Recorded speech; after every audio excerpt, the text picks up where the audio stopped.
Коронавирус жұқтырып алгандар аныкталган Сузак районунун айылдарында көчөлөр жана үйлөр бүгүн дезинфекцияланды. Иштерде санитардык эпидемиологиялык станциясы менен өзгөчө кырдаалдар министрлигинин кызматкерлери жасоодо. Аларды өзгөчө кырдаалдар министринин орун басары Равшан Ырыспаев көзөмөлдөп жатат. Дезинфекцияга колдонулган каражат адамдар жана мал үчүн зыянсыз экендиги белгиленди. Ошондой эле коркунучтуу илдет табылган 3 жарандын абалы канааттандырарлык. Ал эми Баткен облусунда карантинге алынган 8 кишинин анализинен коронавирус табылган эмес. Мындан сырткары Нарын, Талас жана Ысык Көл облусунун аймагында карантинге алынган жарандардын баарынын анализи таза чыкканы кабарланды. Деген негизи бүгүнкү күндө 2 жолу анализ алып атабыз. Жана категориялар болуп аэропорттун өткөндө же болбосо обсервация турганда при входе деп коебуз, жана келгенде алабыз. Анда текшеребиз. Андан кийин при выписка деп жана 12-13 күнү да алып туруп, анан ачеда аттестатный болгондон гана чыгарабыз да. А бул контактныйлардын азыр как бы при выходе баардыгын алды, пока аттестатный бул жакшы нерсе. Анан мунун баарын азыр жаткыздык. Обсервацияда может даже 1 эмес, 2-3 жолу да алышыбыз мүмкүн по состоянию. Анан баарын жазап тастыктагандан кийин дагы подтверждение турат булар. Бүгүн Жалалабадка коронавирус жұқтырууга шектелген учурду аныктоого 2 мобилдүү лаборатория жиберилди. Маалыматка караганда, мобилдүү лабораториялар коронавирус жұқтырууга шектелген учурду аныктоо жергиликтүү тургундарды тиешелүү анализдерден өткөрүү ишин жүргүзөт. Жалалабад областынын губернатору өзүнүн деңгээлинде чрезвычайный деп ситуация деп ошол район боюнча иштерди алып барып атышат. Ал жерде биздин саламат сактоо кызматкерлер де өзлөрүнүн санитардык эпидемиологиялык иштерин баары күчөтүүдө.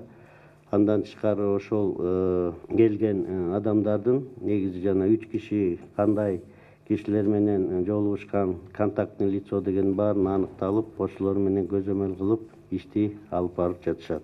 Өлкөнүн аймагында бет капка болгон таңкыстыкты жоюу максатында 630 000 сом медициналык бет кап аймактарга жеткирилген. Алардын баасы 10 сомдон ашпашы керек. Бир адамга 5 данадан ашык берилбейт. Өлкөдөгү жергиликтүү цехтерде бет кап тигүүгө киришти. Буга чейин Ошто Дастан ишканасынын тигүү цехинде бет каптар тигиле баштаганы кабарланган. Ушул эле ишкананын Ноокаттагы филиалы да иштеп жатат. Андан тышкары Ош шаарында улуттук кийимдерди тигүү менен алектенген Мурас тигүү фабрикасы бет кап чыгара баштады.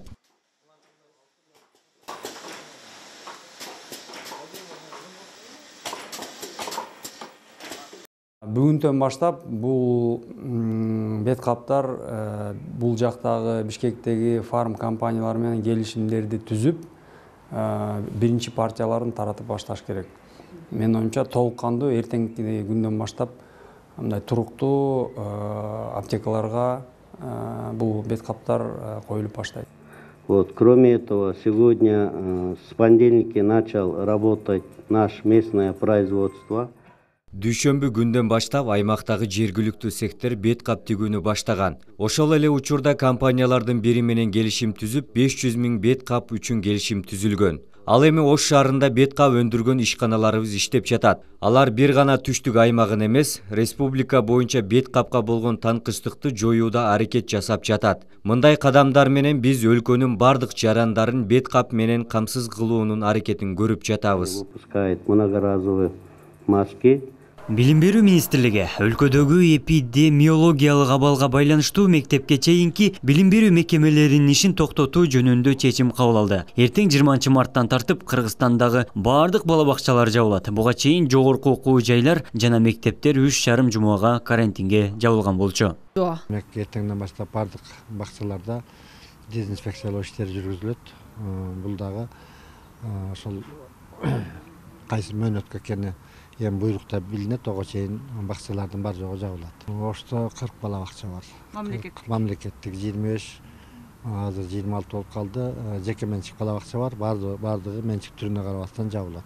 Кыргызстанда коронавирустун жаңы учуру катталган жок. Өлкөдө абал туруктуу. Ал эми аба каттамдарында чет өлкөдөн келген жарандар тыкыр көзөмөлгө алынууда. Өлкөнүн улуттук коопсуздук боюнча мамлекеттик комитети жалган маалыматтарды тараткандарга карата катуу чара көрүлөрүн эскертти. Абдумалик Базарбаев, Самат Сейдемат уулу, жаңылыктар.